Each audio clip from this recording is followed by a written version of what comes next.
tuning in to D4 Sports, Day Drinking with Don and Dustin. I'm Don. And I'm Dustin, and we're bringing you sports talk from around the world and drinking tips to make every game a winner. We appreciate you checking out our podcast. So now, live from Lubbock, Texas, and London, England, this is D4. Welcome, everyone, to D4 Sports Day Drinking with Don and Dustin, episode 96. And Dustin, I'll start it out. If anybody's watching, and I know we've been flooding the YouTubes, with views, but you, of course, as always, are making a spectacle of yourself. I am not. I am going, showing off the robust and thick eyebrows that I nearly possess. But I lost my glasses, and so I could go sunglasses, but that would be weird. It would be a little weird. I don't necessarily. Okay, Maverick. Especially since they're polarized and I can't see the screen. Anyway. Yeah. Well, I mean, after hitting the age of 40, making a spectacle is what I need to do just to be able to see. Indeed. But speaking of spectacles, we have several spectacles that are in process in the sporting world that we will get to. But first off, we are here on the 30th of June, and World Cup. Whoa, big time last night. Some of these early knockout matches. We can talk about them later. But are you watching the World Cup? Have you caught the World Cup fever? Yeah, absolutely. Oh yeah. I had said before it started that I chose the Netherlands to win it all, and they have proven once again that I should not bet on games. Yeah. I didn't bet on them monetarily. I just chose them to win, and again, they will not be winning, right or wrong. I'm not real sure. They will. Yeah, no. Big loss last night for both them and Germany. The stunner in Germany. Although apparently, everybody's now saying, Germany's never been any good. I mean, whatever. But okay. I mean, I know they won it once, but whatever. Anyway, yeah. So exciting World Cup stuff happening. And the games. Thankfully, even I was really concerned that all of the knockout round games would all be on prime time and they would be at 1:00 in the morning here. But thankfully, they've shown them early enough that I can actually catch some of them. And of course, we watched all three of the England games, so that's good. And I have a coworker from Bosnia, and so she is quite fired up about the upcoming Bosnia-US match. But yeah, so definitely, I thought of this too. I thought of the World Cup has given us the actual probably single best sports tie-in for D4 Sports with the hydration breaks. I think we need to take more hydration breaks. Yeah, I mean, I think we get pretty worn out pretty quick. So that's needed. I thought you were going to go the route of Scotland being in Boston. Well, yeah. Now, see, when I am thinking hydration break, I'm not necessarily thinking like performance hydration as much as just consumption of beverages, which... Although up to a certain point, it can be performance hydration. That's right. There, as we have discussed, there is a performance enhancing... There is a performance-enhancing quality. The opposite of certain performance. Respects. Indeed. Well, I don't know. It can lead to a different type of performance, one in which you can make a spectacle of yourself. Fair enough. So, boy, look at us all just tying this all in together today. I mean, this is tightly. If anybody thinks this is unscripted, let me tell you, we've been, planning this for seconds. I do want to open with we finally, you can see the sun, and I know you in America, if most of our listeners in America have read about the European heat wave, and it was no joke. Let me tell you, over here we were seriously sweating it out for a handful of days when it got up to 33, 34, 35 degrees, which for you good American listeners is between 92 and 96 for 3 or 4 days in a row. And it was hot. It was unpleasantly hot. It was brutally hot. Yeah. And I'll just say from my standpoint, that doesn't sound brutally hot, but I also know air conditioning has not been invented over there yet. So has been invented. no, I know. Yeah. I think that that sounds bad. I mean, I get like you don't want to open your window to let cool air in because it's not really cool air. Right. And but staying in a hot box doesn't sound fun either. I mean, no. that's tough. Yeah. And the problem again is they build things here to hold heat. And so once it starts to get hot, it's just incredibly hard to cool down, even though some people describe London as humid, which having lived in the Midwest, I'm like, come on, guys, this is not humid. But it is, it's not Lubbock, which is, technically semi-arid, but basically dust and dry and everything. And, extreme, your relative humidity in the middle of the day is what, like 8% there, right? I mean, it's nothing. Yeah, it's a dry heat. Yeah, so London is kind of, in England in general, it's a fairly wet place. So there is a degree of, it's not tropical, but it gets hot, so it does cool down a bit overnight. It will get down to, into the 50s or some, and on the hotter days, maybe kind of mid 60s. But the problem is you can't get your flat that cold. And so we get up in the morning and it's only cooled down to like 27 in the flat, which is like almost 80 degrees, so it's, overnight it'll get down maybe, 75, 76 Fahrenheit in the flat. And when you're sleeping in front of a fan, that's not too bad. But then the sun comes up the next morning and it starts coming through the window and you can't keep it cool. So yeah, it definitely gets rough, but you're already starting at a higher temperature for it to go up instead of being a low temperature and taking time to get there. Basically for 5 days in a row, our flat was between 78 and 88 degrees. So it's just, not great. As long as you're sitting still in front of the fan, you're all right. But once you have to move, it's over. So what we do, of course, you try to get outdoors, you try to get out in the shade where it's still hot, but there's some fresh air, to your point. It doesn't turn into just a stagnant hot box. And of course you get to the pub in the evening and whatnot. And where I was going with this, we've talked about, American pub culture or British pub culture versus bar culture in America. But we had another moment. Karen and I were at the pub this last weekend, and there was a birthday party, and it's the Carlton Tavern where we are local, and they have this whole nice back covered area, and they got everything set up for a birthday party. So whatever. So we sit over on the side, and people, the party was set up before we got there, and couldn't really tell if it was getting started or if it was winding down. But anyway, people keep showing up, and so it starts getting a little bigger. And I don't know, there's 15, 20, maybe 25 people there in this little area at one point. And Karen turns around and looks, and they had a balloon flying, and I didn't even actually stop to look at it, but it was just one. And she's like, wait a minute. That's a 1-year-old's birthday party. And sure enough, we found the kid having the birthday party at the pub. And they were there for like 3 hours because we were there for a while, and they were there before us and after us. So the 1-year-old birthday party at the pub was great. I've had this conversation several times.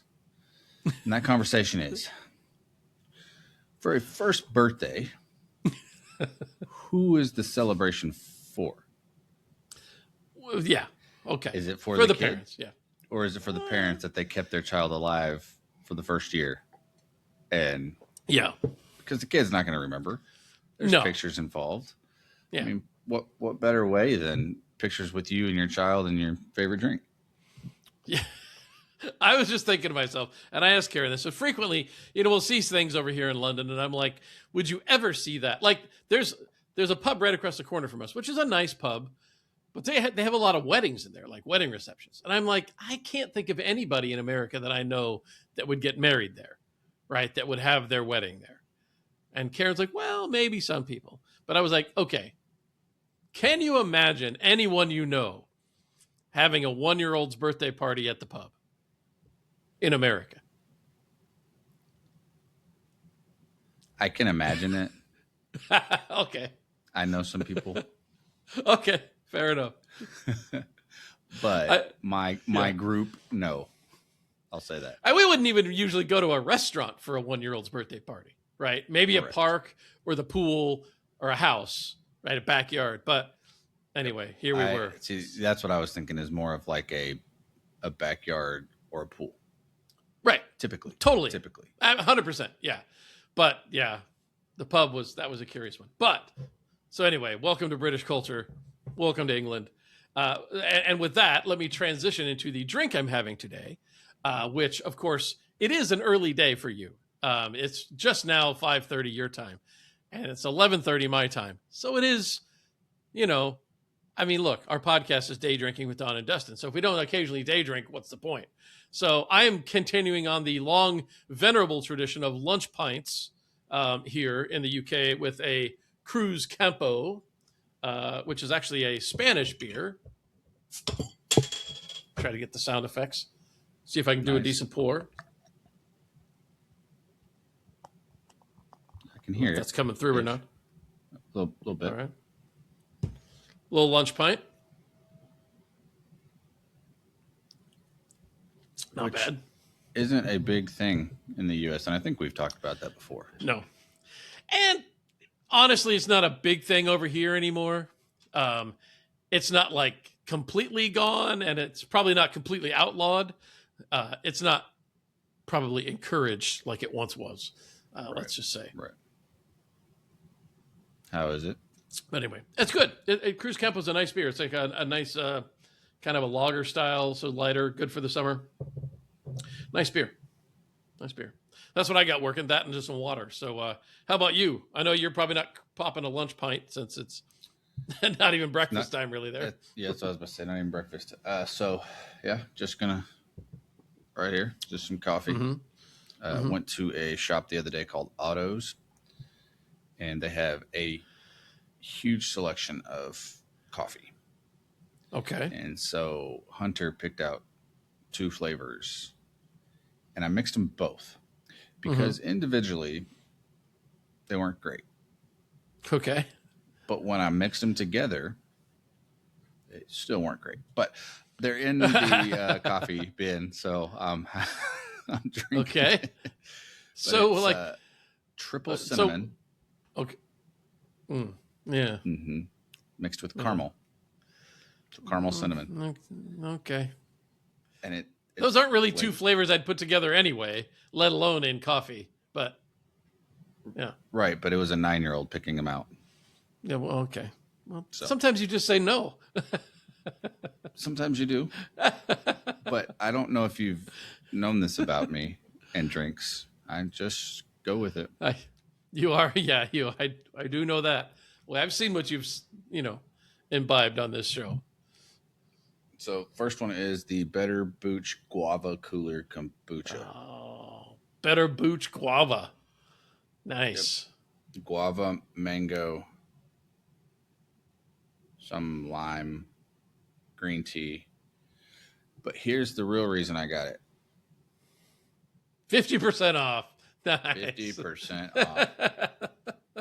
That's how you know it's good when they're dropping the prices on a can of Booch. Oh, looks tasty. Stellar. See, I'm not much of a mango fan. I don't not like mango, but I don't go out of my way for it. And the only time I've really ever had guava were the old Kern's Nectars. Remember Kern's Nectars? Have you ever seen those? Yes. Yeah, the Kern's Nectars drinks. They had a guava in the Kern's Nectars that I would occasionally consume. But other than that, I'm not Captain Guava over here. And the next one is a Humm HUMM probiotic kombucha. Nitro. Okay. All right. Creamy strawberry vanilla. Okay. It doesn't sound amazing. Again, we've known this about what I do, but I should probably read before opening these cans because it says shake, shake, Shake well. It says shake 3 times, Oh, yeah. Oh. and I did not shake. Hmm.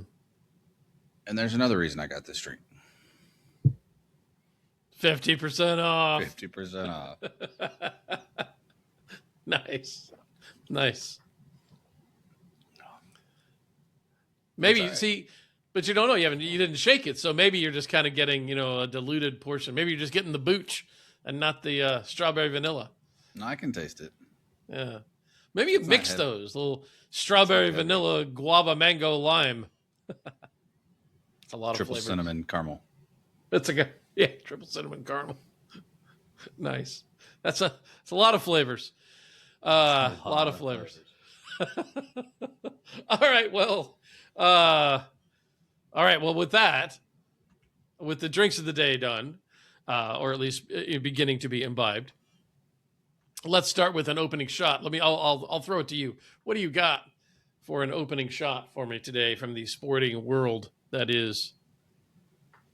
Well, I was initially going to start with my betting prowess of the Netherlands winning it all, but we kind of went over that. But yeah, the other one I saw a stat again. I like stats, mainly crazy stats, right? Mm-hmm. So saw this. It is a baseball stat. Bartolo Colon. Mm-hmm. You know who Bartolo Colon is? Oh yeah, yeah. I know Bartolo Colon. Yeah. He was a pitcher. Yep. He has probably the best D4 body frame. Absolutely. I was going to say physique for an athlete. For an athlete. And we got to put quotes there for him. But he played in the big league, professional baseball. He was a pitcher. So he doesn't look quite like John Daly, but or Prince Fielder, or Cecil. It's Fielder. close to Prince Fielder, but yeah. Yeah. Anyways, so in pitching, you don't always have to bat, but there are some games that you do. So Bartolo Colon swung at 610 pitches in his career. Okay. His helmet stayed on for 27 of those pitches.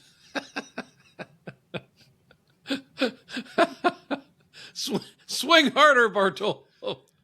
So for 583 pitches that he swung at, his helmet came off of his head and he had to put it back on.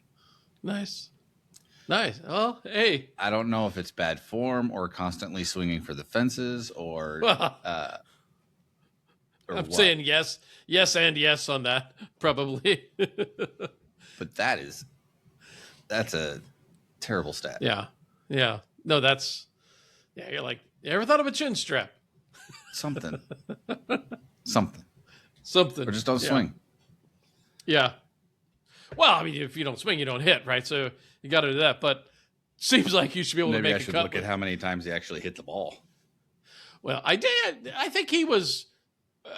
I think he hit some home runs, which obviously makes some sense because he's swinging hard enough. Get yourself a little contact and make it go. But yeah, no, that's a good one. Oh, and I forgot his nickname at the plate was Big Sexy.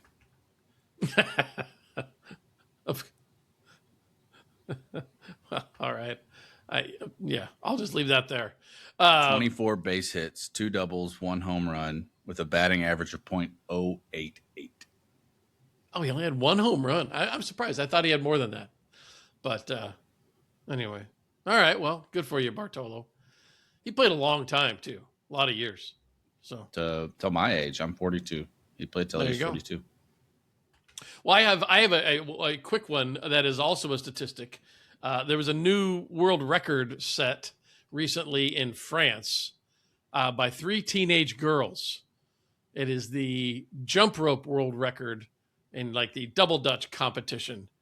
And for the number of successful jumps in 1 minute, how many do you think that would be? Now you think about double Dutch and, 2 ropes going around, person in the middle. How many do you think? 60 seconds. 323. Wow, that's a little high. But that would be almost 6 a second. That's ridiculously fast. Not that this isn't, but You 200, I mean 228. We go way out there, so I was less than 100.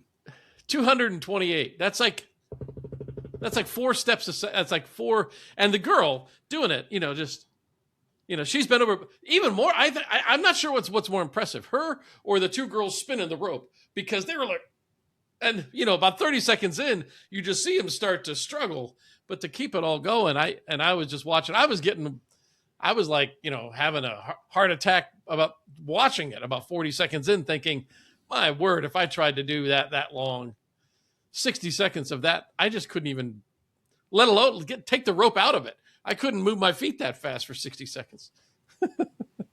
So anyway, 228 jump ropes in 1 minute. So that's something. And I want to come back to the hydration breaks. We'll have to take our own here in a minute. I mean, I feel like I need one after just describing the jump rope. But hydration breaks are new to the U.S. World Cup. And frankly, a lot of people over here don't like them, right? And they are supposedly for the health of the players, because playing midsummer, hot games, although it doesn't look like the weather's been too terribly extreme for most of the World Cup so far. But each hydration break in America, they're selling advertiser spots, commercials, right? Which are 5 per break. There's 5 commercial spots per break. Those are running between something like $250,000 and $750,000 a slot. So some guy sat and calculated that conservatively, FIFA and the broadcasters or whoever will bring in about $400 million from the hydration breaks. Which now, was the never mind purpose to begin with. Well, right. I mean, so there's no question that's what it was, right? But what's fascinating is that most of the countries around the world actually aren't even showing commercials during that time. Only in America. Like, they're not doing it over here in England. There are no commercials that run during like a blackout. No, they just, the commentators speak and they'll show highlights and they just kind of talk, and they have analysts come in and, talk about what they've seen or whatever. So it's just like a stoppage in the game, kind of like, one of the many when they're just flopping on the ground in, unimaginable pain before they drink the magic water and stand up and keep going. But yeah, no, the hydration breaks are, welcome to American sports, all the rest of the world. Not the it's kind of like in the NBA where you've got the automatic TV timeouts, that stop the game for no other reason other than to show commercials. But built-in advertisement. Right. It is one of those things that living in the rest of the world, you realize that not all TV is like that. Mm-hmm. Whereas in America, you just kind of grow up with it, right? And it's just ingrained in you from the beginning. Suffice to say that there's a degree of cynicism about the whole hydration breaks in other around the world when it comes to those things. And everybody I've talked to, even if they don't know soccer, fully understand that it has nothing to do with the hydration part of it. Right. But that was the argument that they used when they announced them.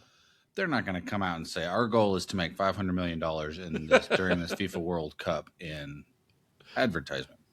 Yeah. Nobody's going to jump on board with that. Not that we would have had a say in it, but right.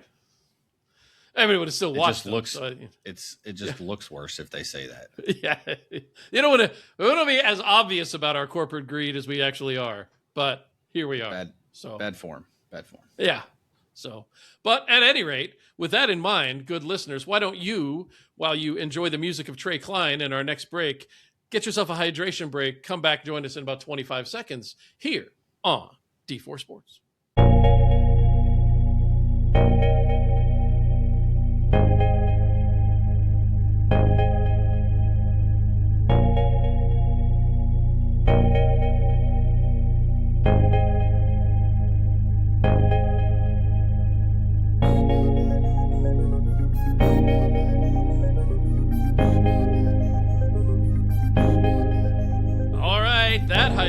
Break was brought to you by D4 Sports and the drinks of the day, Cruz Campo Cerveza of Sevilla, which they are not paying us anything for. So there you go, Cruz Campo, free advertisement. And caramel, cinnamon. What do you got? Guava, strawberry, vanilla cream, Booch. mango. That kind of ad right Conglomeration. there.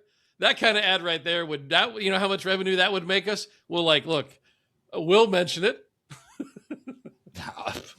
I did. That's true.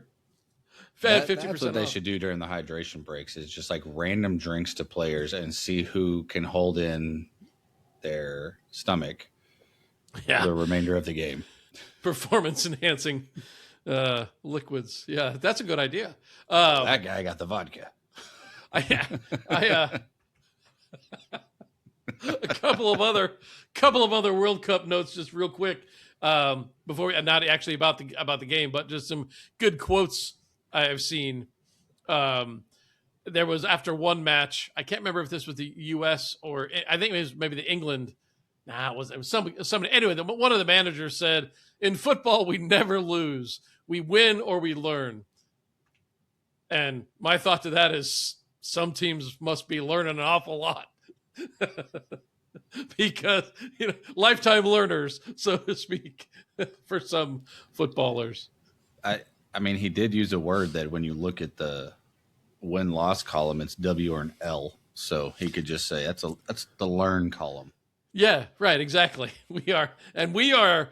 What are your goals for the year? We want to really learn. That's one option.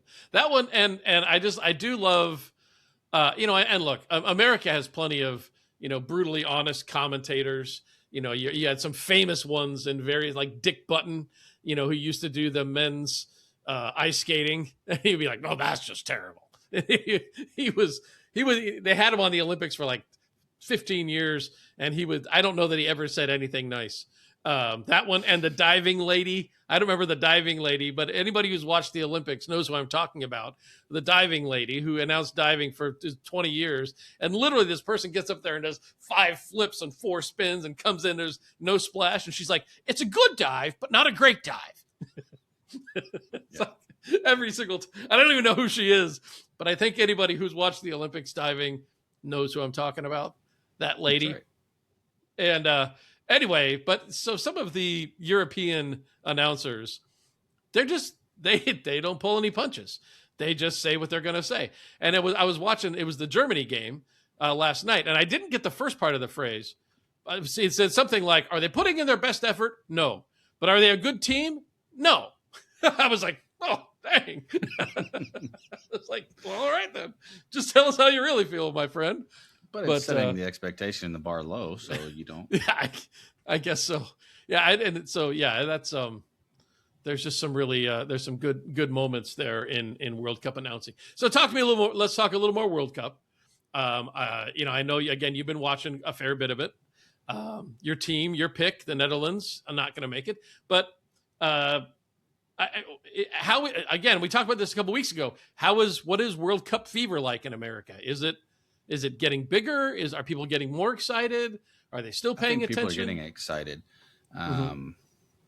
It's different this time around than it was the last time it was here. 94, right? So it's Yes. And I'm a little bit older too, but at the same time, social media really helps. Mm-hmm. I think some of the greatest stuff we're getting is, international people trying American food or going different places or seeing different things. And by no means are we a political show, but it's, a lot of people are like, most Americans aren't that bad. Yeah. There are those, right? And you're going to get those wherever you go. But the food thing is a lot of fun to see, them trying different things and going, "Oh, this is amazing," or "Oh my gosh, this is terrible." And everybody's view on Buc-ee's is hilarious. So that's fun. But people are watching, people are talking about it. I mean, my buddy Sam isn't a soccer person at all. And I mean, last night after Germany lost, all I got was, "Wow." And I knew exactly what he was talking about. Right. Yeah. So, I mean, it's it's becoming something, which is good for the U.S. in the soccer realm, because we know that it is the world sport. Yeah. So I think if it's going to continue to be that way, which it will, I mean, that's what most people play. Yeah. That'll just help and be beneficial to the U.S.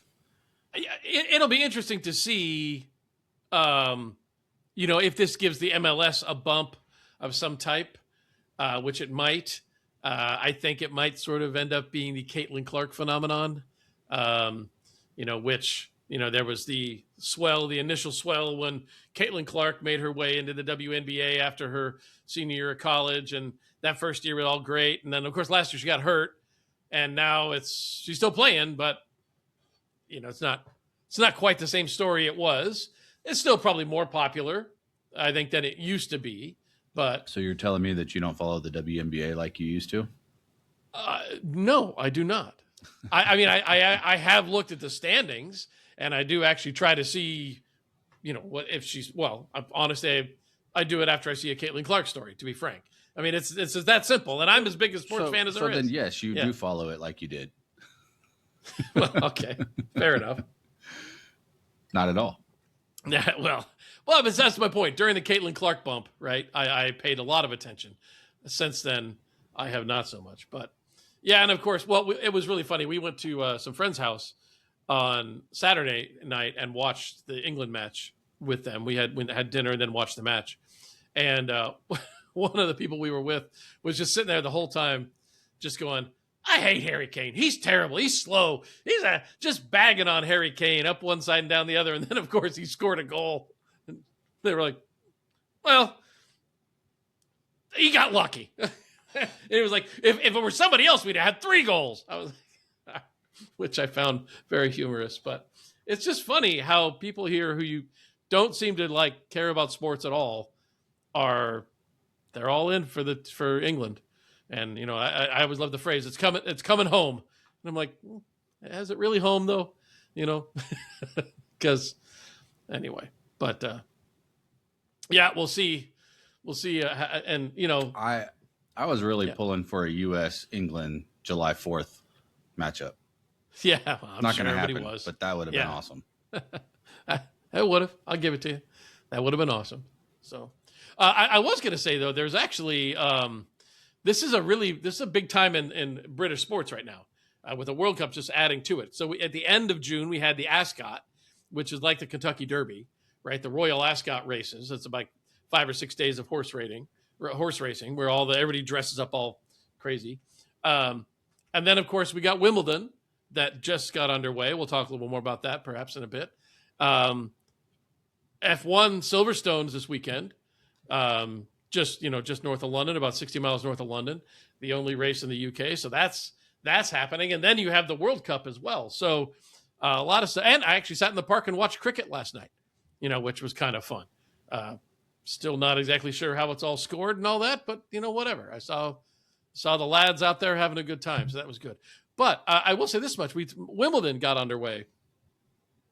Did you happen to see how England did in Wimbledon yesterday? Yeah, Casper did phenomenal. Perfect 10 for 10. 10 Brits played, 10 Brits lost.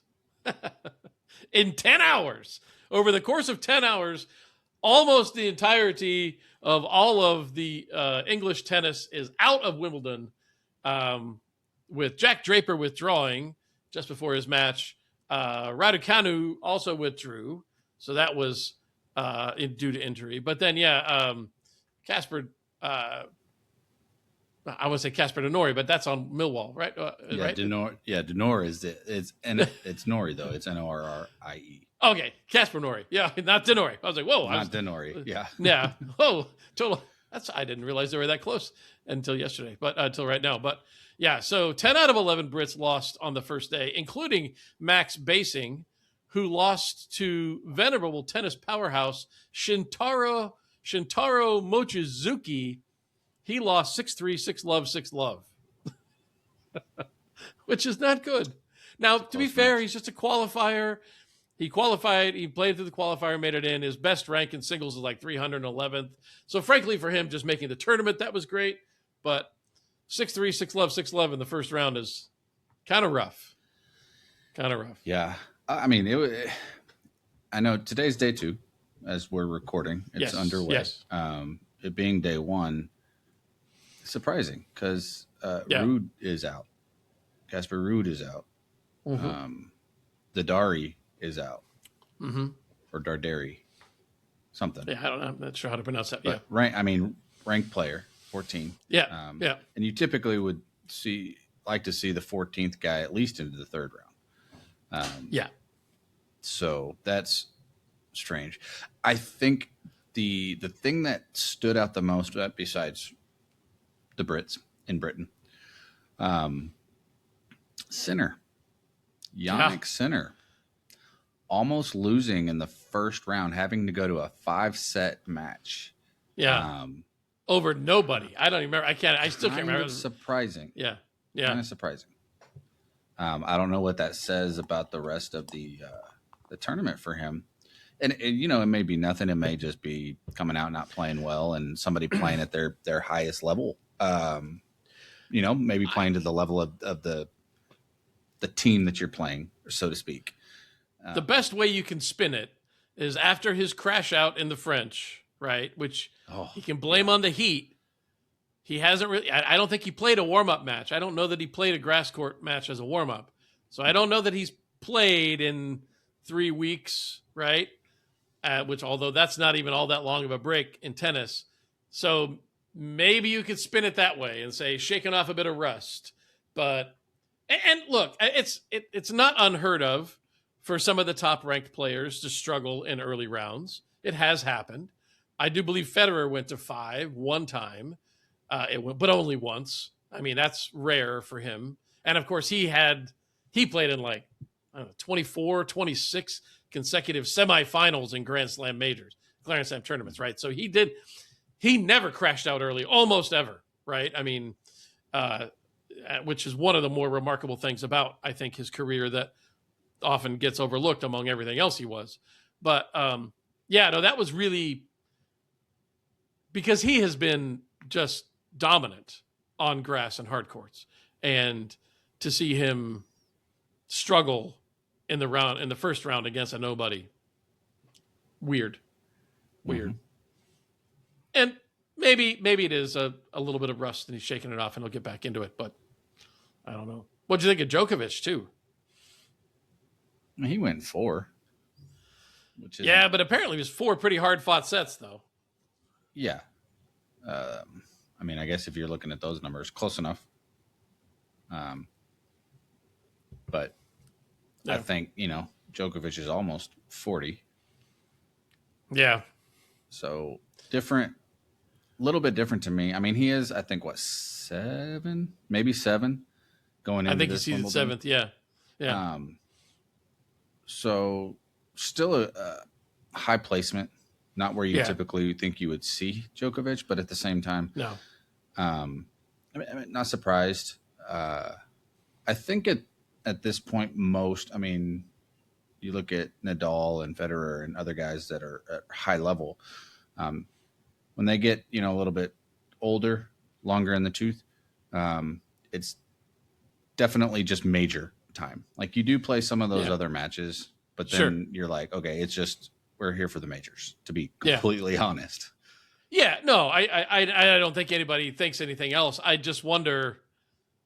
I mean, when you see Djokovic giving fist pumps in the first round, I don't know. It's curious, and I obviously both Federer and Nadal slid a bit at the end. Although I don't think either of them were particularly that low ranked, other than after injuries. And I know Djokovic missed some of the springtime, but I mean, he hasn't played great in the last year. I mean, he was, good enough to make some noise in the majors last year, but never really had a shot, I don't think. I think last year was all Alcaraz Sinner the whole way until the U.S. Open, right? And I think we said this last major too, is this going to be a major where Djokovic takes a step back and, evaluates what am I going to do moving forward? Yeah. But it could go both ways in that sense. So if he comes out and plays a strong Wimbledon and gets to the semis, hey, Yeah. I mean, He'll be fired up. Yep. I've performed well. I'm high level still. Do I want to continue? I've gotten here, Yep. or Yeah. losing in the round of 32 and going, I don't have it in me to continue to go. I've done well enough. My career is stellar. Yeah. Speaks for itself. He's going to have, point. Yeah. And you do have to evaluate after each tournament, I'm sure, as you get older and things like that. So yeah, it'll be interesting to see. I have a hard time picturing him carrying on much past this year if he can't be competitive in the Grand Slams. And let's face it, I think as we talked about, the Australian and Wimbledon are his two best shots at this point. I don't think he has much. He didn't have much. He didn't even play French, did he? Or did he play in the French? I can't remember if he. I Alcaraz withdrew. That I think says he a lot, withdrew though, too. right there. Even if he did play, we can't remember it. Right? We can't remember, right? Yeah, and as good a hard court player as he is, I don't see him competing at the U.S. Open with the speed of the courts and the weather and everything else. But I guess we'll see. Yeah. So, all right. So we were going to record last weekend and we didn't. So kind of pushed a bit. But I had in my notes on the day that Brendan Sorsby registers for the supplemental draft, I put in my notes, Sorsby, that's over. But is it? And then I have now ... or is it? So, okay. So since our last episode, when we were in the midst of the lawsuit and the injunction, right? And then 2 days later, after we recorded last time, is when Sorsby says, I'm going to the NFL draft. I'm going to declare eligible for the NFL draft. And it looks like the story is over.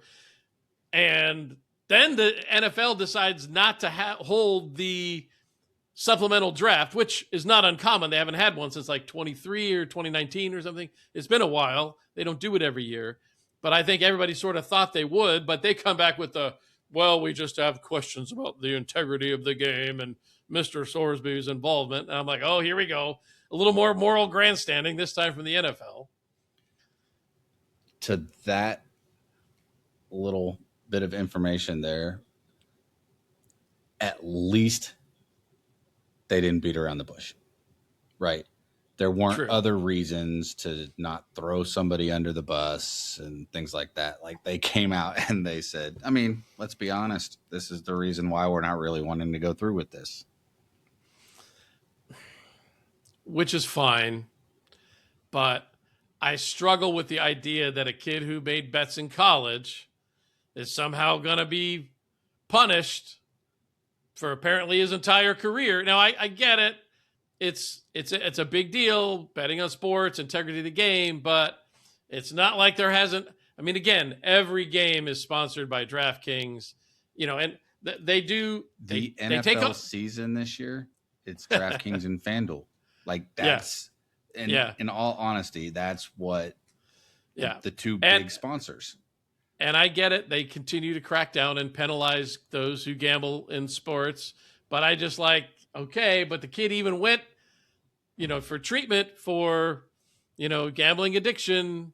And I don't know. Again, it's just a curious moral high ground when you got guys. You got the Lions cornerback just got arrested for all sorts of stuff and is held on $1 million bail. Now, Detroit cut him, probably purely practical reasons, but you've got, there's a microscope. The Henry Ruggs of the world, right? I mean, you know what I mean? There's a microscope. Here's my issue with the whole Sorsby thing. Mm-hmm. I have an understanding of what they're trying to do. Mm-hmm. Who we're trying to do? Football.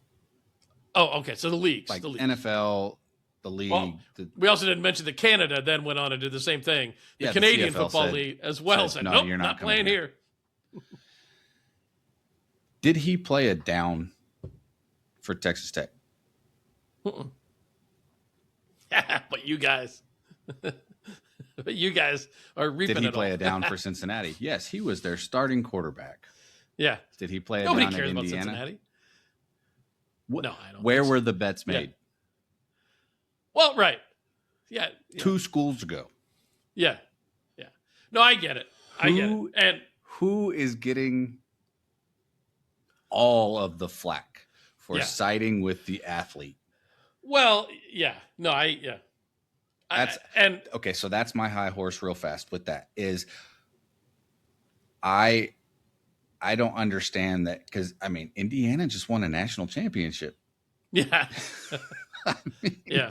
And a few years ago, you had a guy betting. Yeah. That's my thing. That's my thing.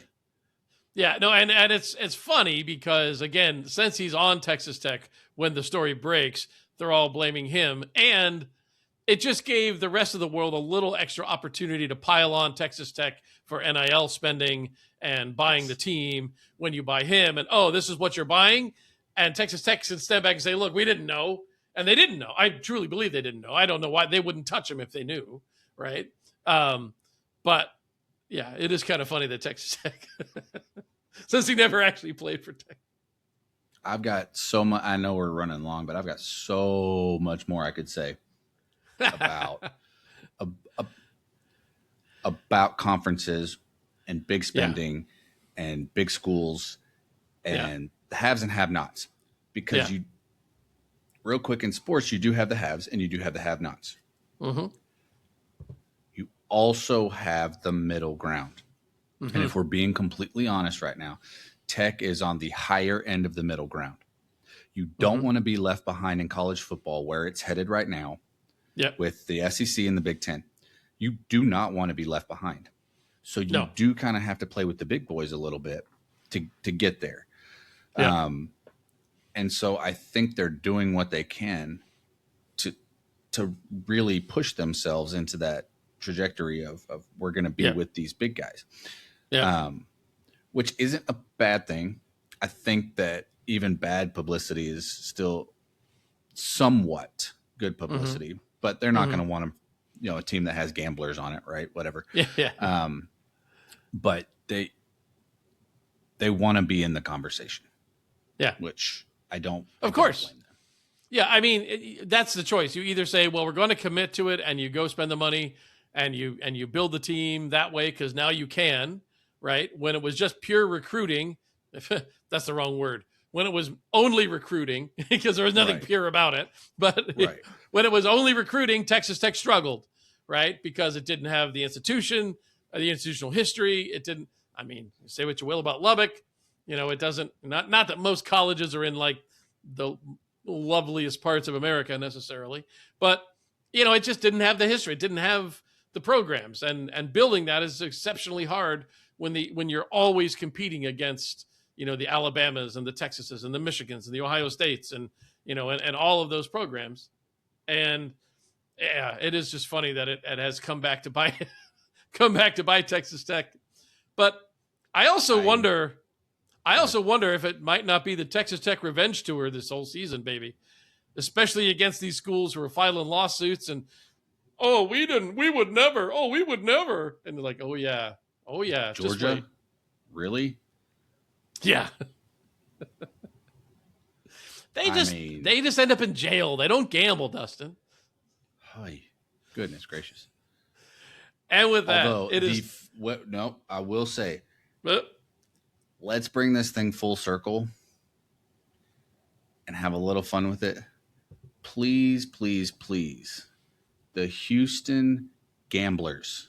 Please. In the UFL. Get Brendan Sorsby as your starting quarterback. That would be awesome. The Houston Gamblers. I feel like they almost have to. And with that, it's time for another hydration break on episode 96 of D4 Sports.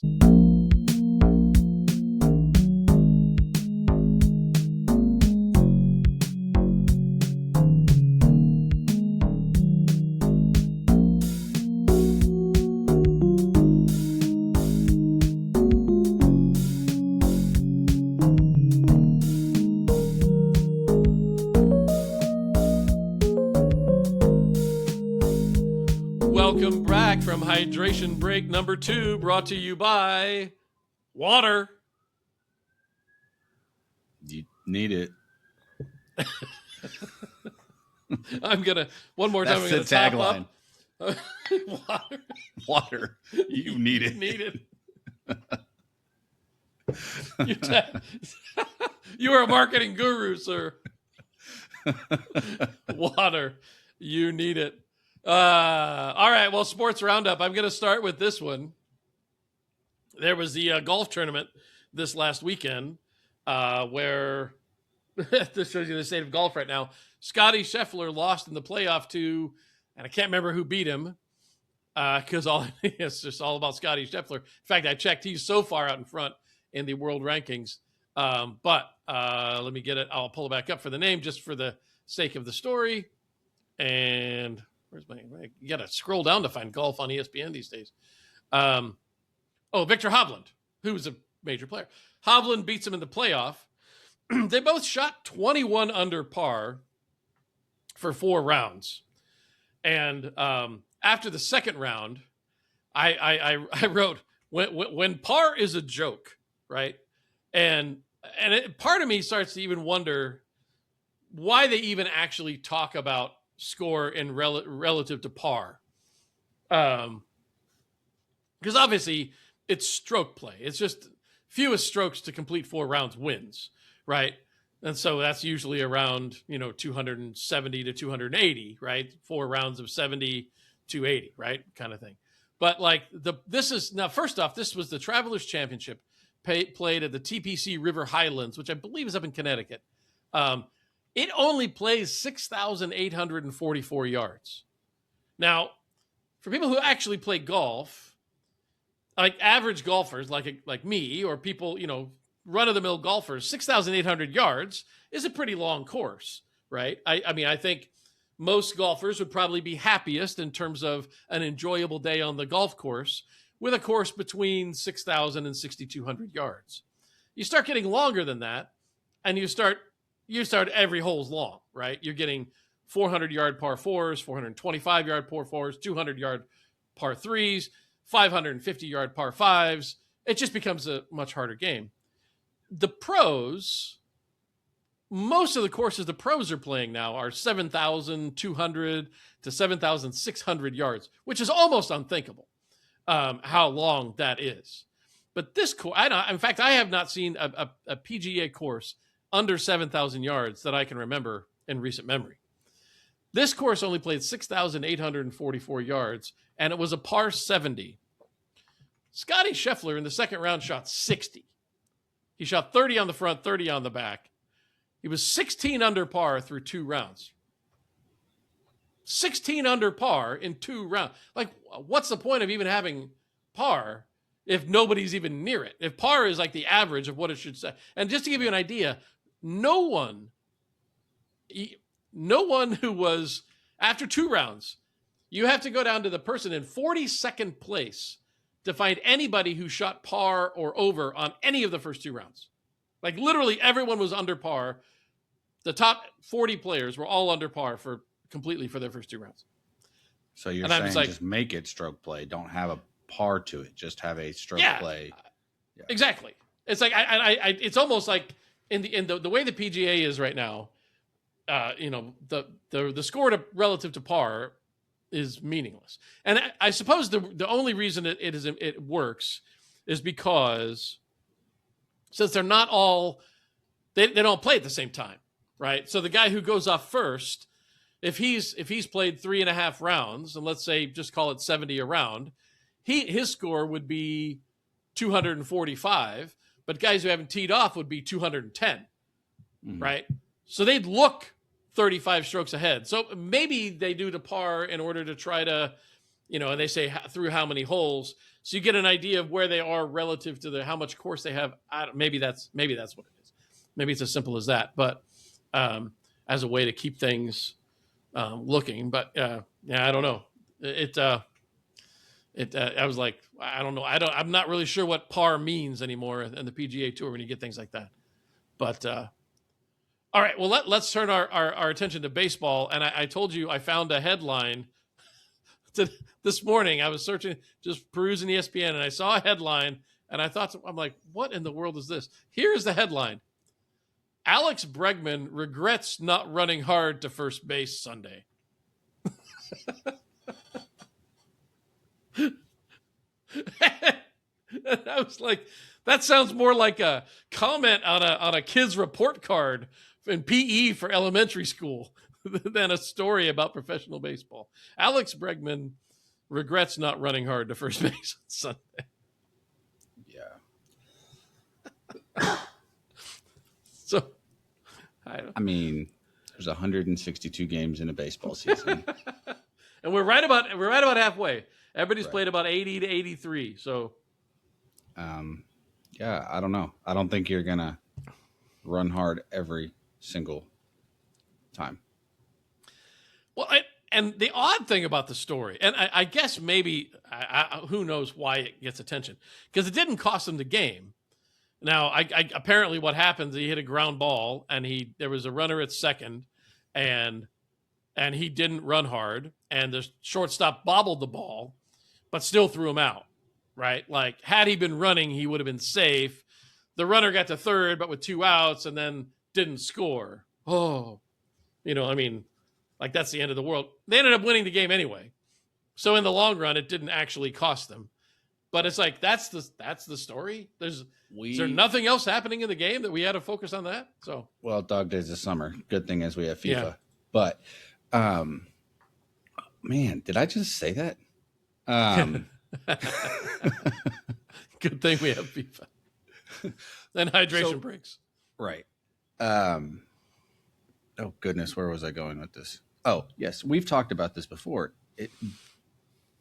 Baseball purists are a different breed when it comes to sports.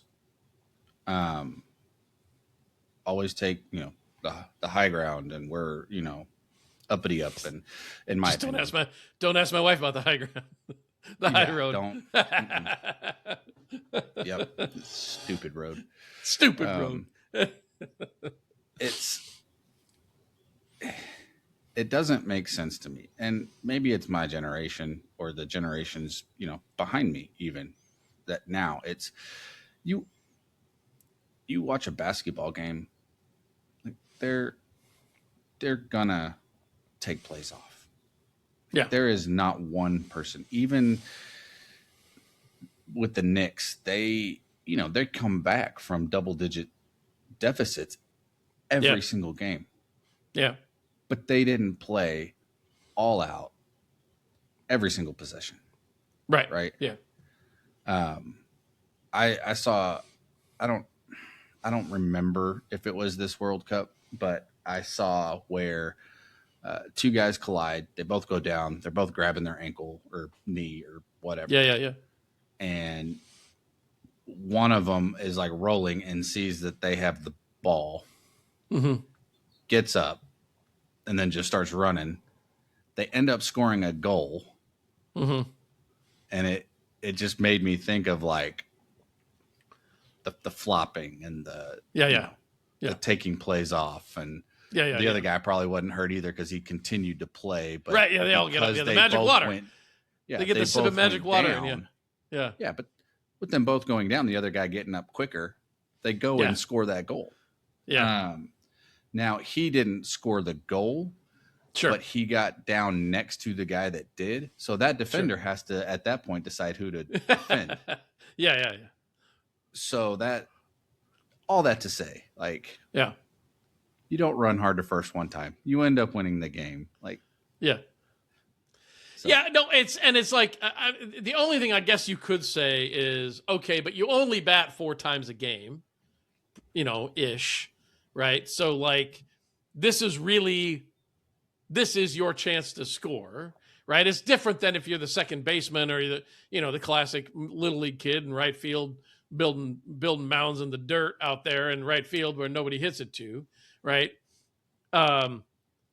But even still, it's like, okay, should he have run it out full? Sure. How many times do guys not run, but the play isn't close? Nobody bobbles anything, and so nobody says anything, right? And the whole run it out, all these sorts of things. But I don't know. I got a real kick out of the headline, but No, and I get it. I know yeah. you were just saying this is a funny headline. This is where we're going, but at the same time, you can No, actually have, like we did, an actual Absolutely. conversation in sports about what that entails. Yeah.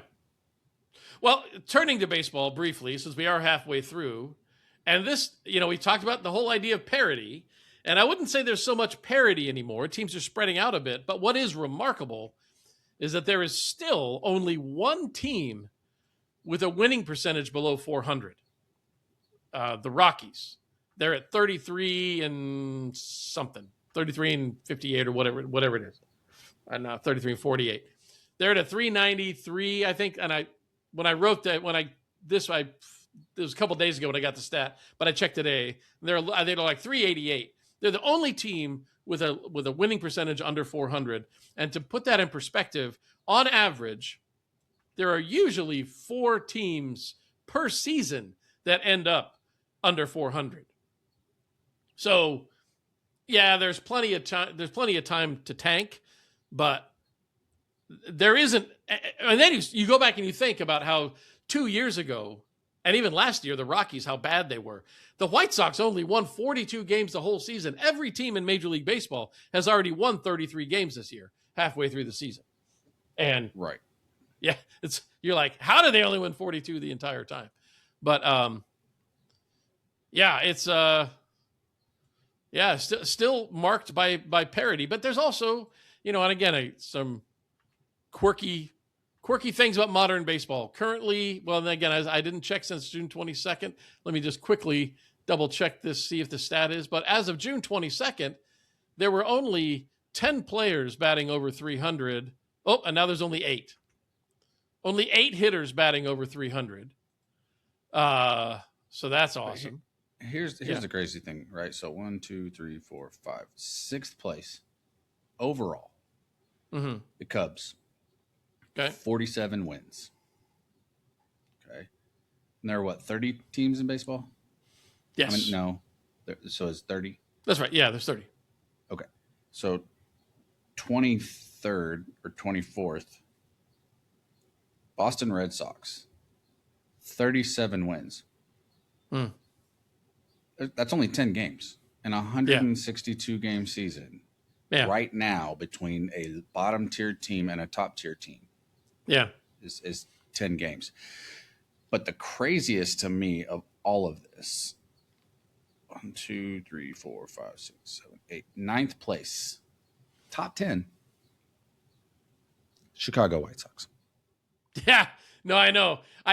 They're easily I think the story of the season at this point is there. I mean, first place, 44 and 39, a winning record. And a from chance where to make the playoffs. You still have you got half the season. Yeah, you got a long way. But they got a run differential of plus 24. I mean, that's where this team has been and where it is now is Murakami, baby. Murakami. Shocking difference. And I haven't even paid enough attention to know why. But yeah, it's just I don't whatever they're doing on their hydration breaks. Magic water. The rest of the league needs to study because that's been quite a turnaround. We still only have 10 complete games total. Had a couple of good ones. Your boy Dustin May for the Cardinals had a pretty sensational game. 9 innings, 1 hit. No runs, 1 walk, 9 strikeouts on 101 pitches on June the 15th. For him.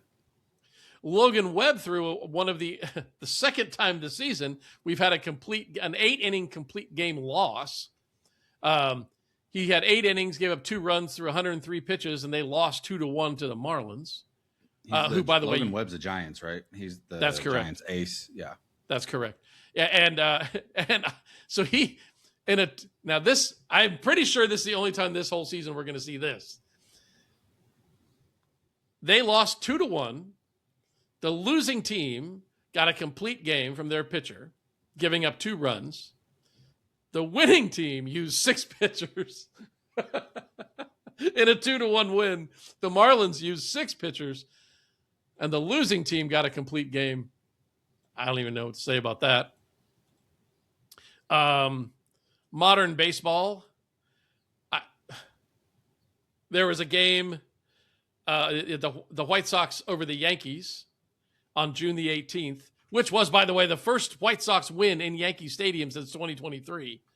They used Brian Hudson as their opener. He threw 1 2/3 innings, and then the starter, Sean Burke, came in and threw 7 1/3 to give them a 2-pitch. It's like, I don't even. All right. That is so far beyond the pale of anything relating to anything like baseball that I ever knew as a kid. I'm not even sure. It's like, how do you call somebody a starting pitcher who doesn't start? But then, I mean, I guess the logic, I guess, is right. You bring somebody in to get them through the top of the order at the very beginning of the game. Why you think your starter won't do that well, I don't know. Maybe you think the math works so he won't have to face them more than 3 times. I don't really know. That was so that was my question. Yeah. I was going to ask that. So what was going through my head just then is, because I've always heard third time around is that's the sweet statistically spot, right? third time through the seen order them 3 times. You've seen him, and the pitcher's getting tired. All that, right? Yeah, right. So you bring in a guy, face all 9. And then go to your starting pitcher. That way you're not facing them for the next third time, pitcher, unless you're. But then at that point you're giving up runs, so you're probably not seeing them for the third time anyway. Is that right? So I have seen lots of teams do the 1 1/3 or the opener thing, but I've never seen it. I've never seen it followed. Well, yeah, I mean that was, and I think who was the manager for the Cubs and then went to the Rays.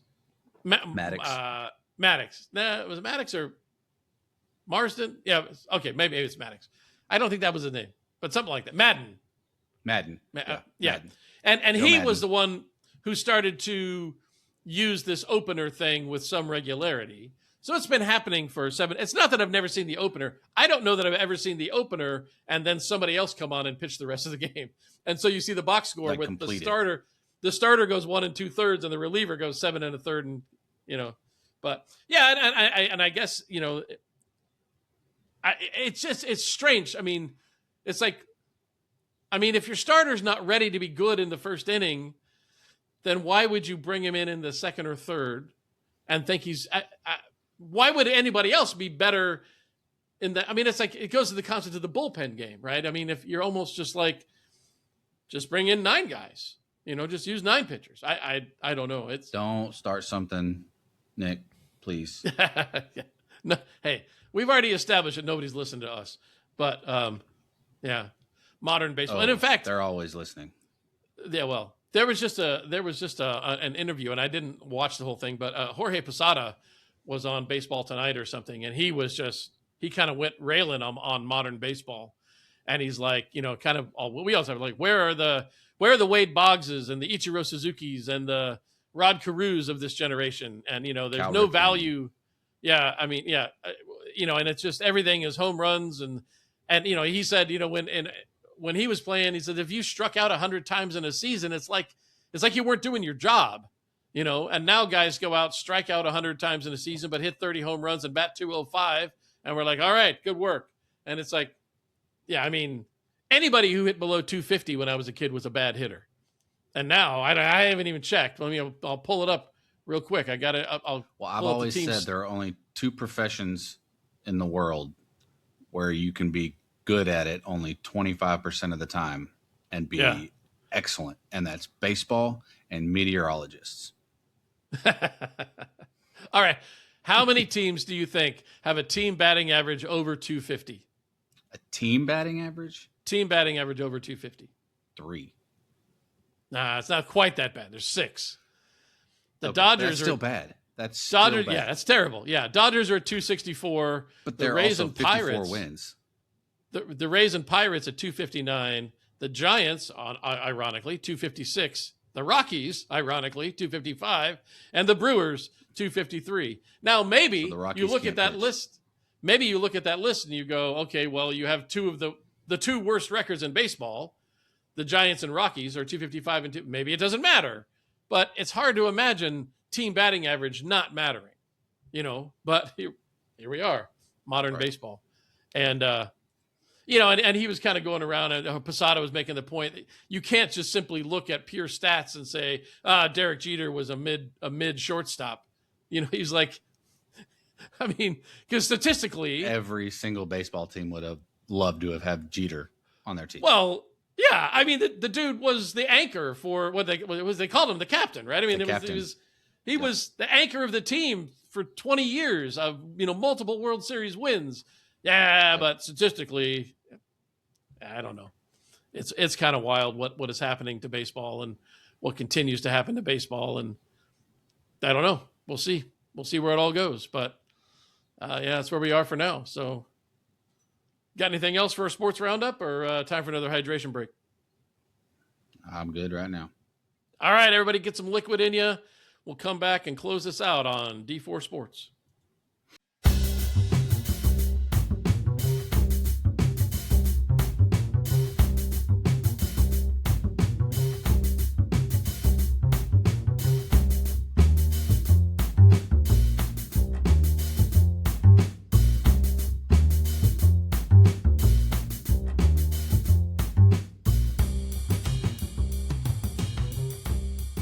Welcome back from that last hydration break, which was brought to you by bartenders all over the world. And they just rang the bell and called out last call. No more hydration breaks, Dustin. You got to play to the final whistle. What do you got for me? So I've got two. I've got a quick one, and then I've got a question for you. Okay. So the quick one is, you've already brought him up today. It was at the very beginning. His name is John Daly. I mean, peak performer. D4 stellar. Big into hydration breaks. Peak performer. I mean, he's the big sexy of baseball, Bartolo Colon, or of golf, right? So, John Daly. The other day goes out, plays a round in a tournament, shoots a 63. Yeah. And after the round, people are asking him, questions, and he goes, I haven't been to a driving range in 5 years.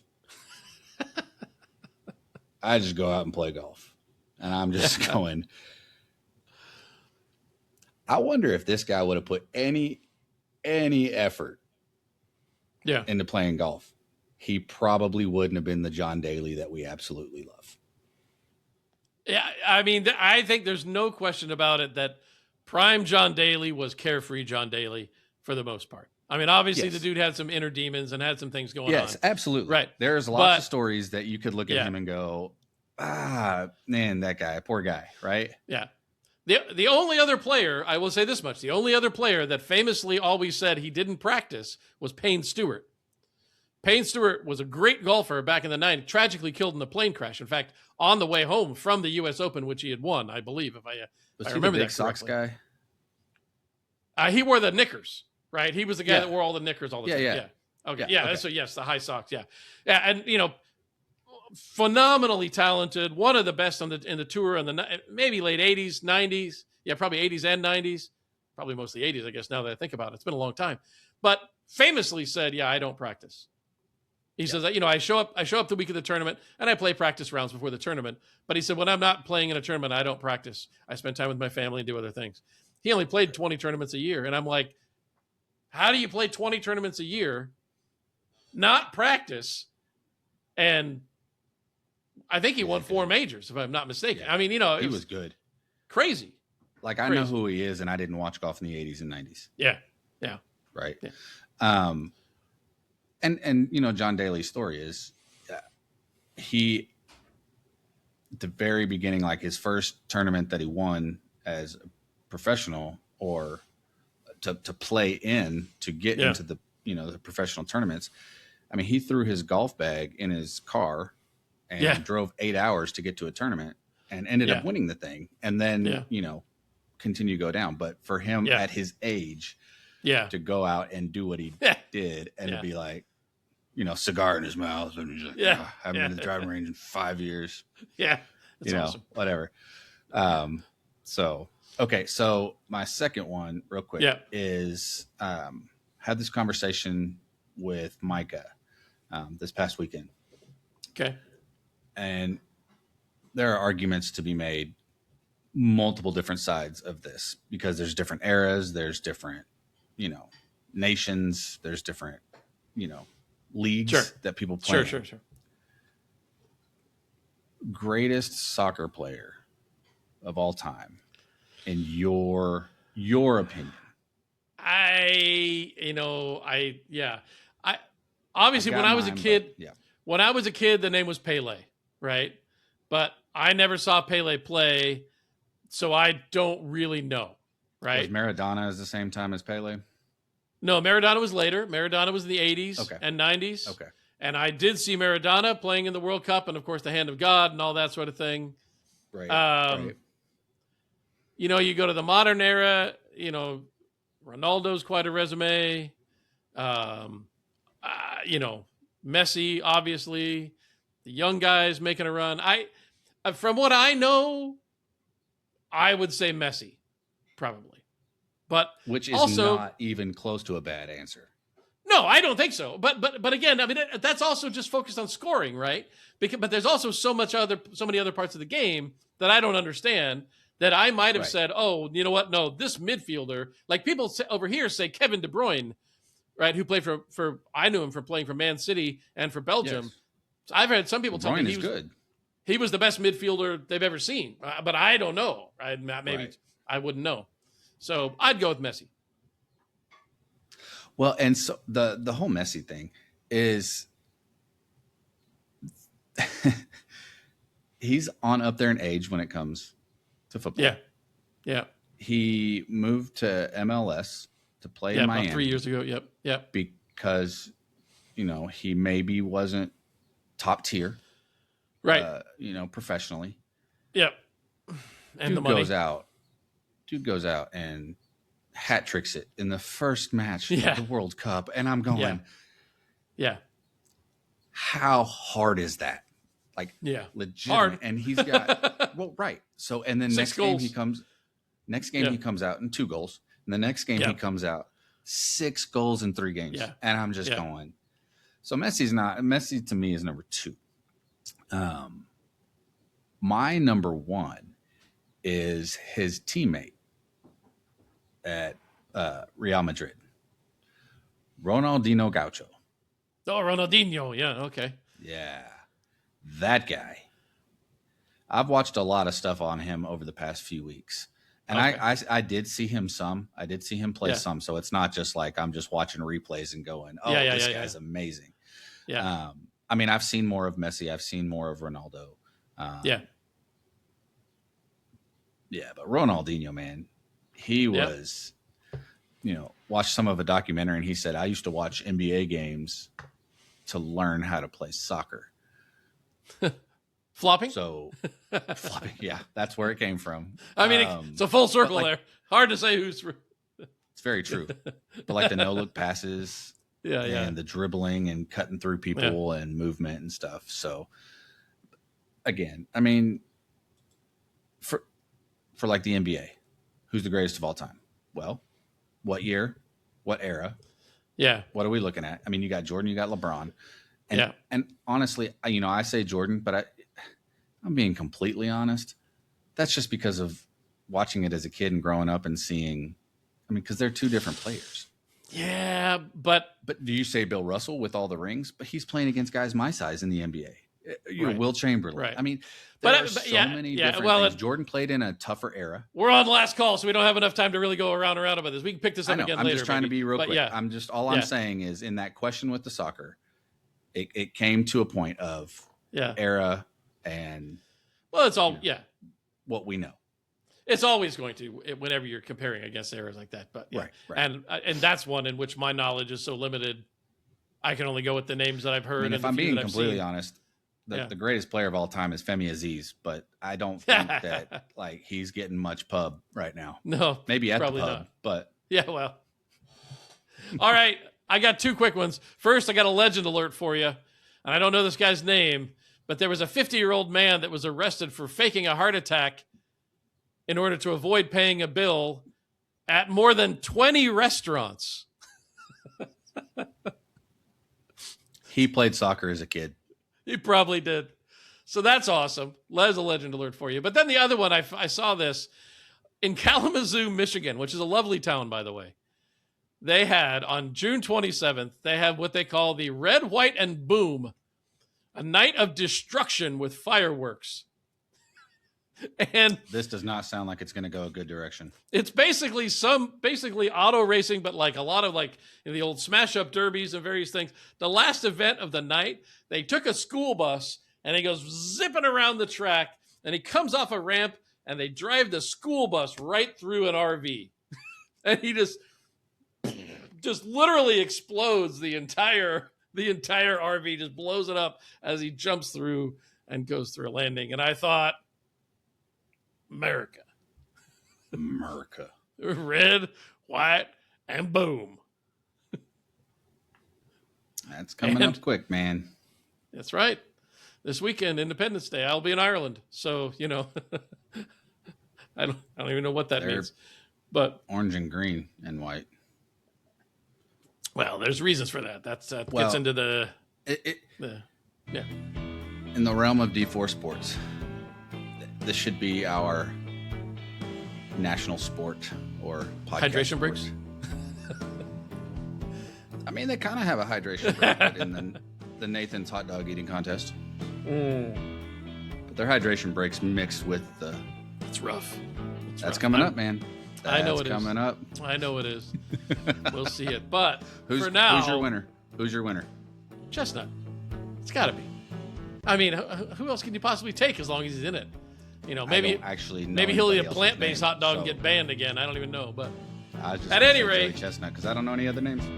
Episode 96, time for the permanent hydration break. Until next time, thanks for listening. And until next time, D4 out. D4 Sports is brought to you by Don and Dustin and by our sponsors, Sports and Day Drinking. Special thanks go to Trey Klein for providing the music behind D4 and all our friends and family for supporting us throughout this effort.